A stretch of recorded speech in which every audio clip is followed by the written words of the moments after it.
Here's the deal. The first step to solving a problem is completely mapping out the problem. That's how you do it. You can't win a chess game if you don't know your situation. Here's the deal. I'm saying all these things that might depress you or might make you nervous. But the conclusion, or at least my conclusion, my message is not to give up because of these things. It's that as a young man, which I would imagine is a lot of my audience, but I mean even young women or just young people in general, whatever. As a person, you should feel pressure now because a lot of what I talk about is I don't think things are okay. And I don't think things are getting better. I think they're getting worse. And I would make the claim, if you don't agree with that, then you're just not perceptive enough. But the natural conclusion is not to give up and just wait for the downfall.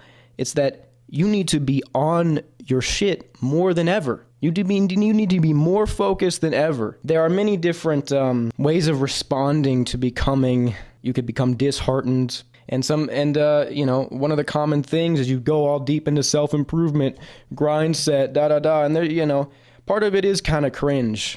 I admit, it's like you got to do all this shit. It's like a coping mechanism, sure, but it's the most healthy mechanism you have because you can't just lay down and wait for all of these things to happen. You should feel pressure. I feel pressure.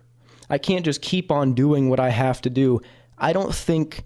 There's not just a safety net waiting for me. I can't just go through life and have things work like certain generations had that happen, Things are different. Here's the real problem is that modern society, I talk about all these things, loneliness, atomization, feeling disconnected, whatever. The problem is that modern society offers a perfect scapegoat for all of these things. You can be lonely and still be comfortable. You have video games, you have YouTube, you have all these shows, you have OnlyFans and Yank films. You don't need a wife to cook for you anymore. You have DoorDash. People can bring groceries to your house. You have little microwave meals, just pop them in. You don't need a family unit anymore. All of these things allow you to be atomized and still be comfortable and still dull you and still not really have you feel the full brunt of what your situation truly is. And that's the real problem. Because as you indulge in all of these things, reality will catch up to you. Naturally, it will. But also I think that soon enough you won't be able to just keep on cruising and live this comfortable life anymore.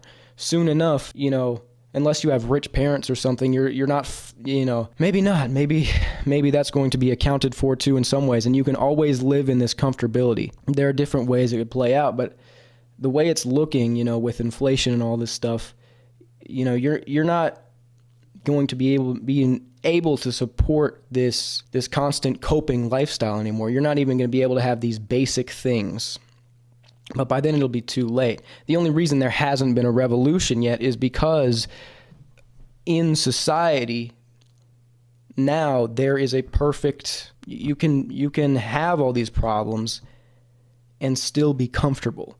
Previously you couldn't, if you didn't have a family, before the internet, before all this stuff, if you didn't have a social circle, you couldn't really live, It was much harder because you had to go do all of this shit actually yourself. Now we have all these ways to make it much, much easier. So that's one thing. You can just sit down and do nothing. And I've talked about this on the channel before. The concept of giving up or ending your own life. If I wanted to end my own life, right?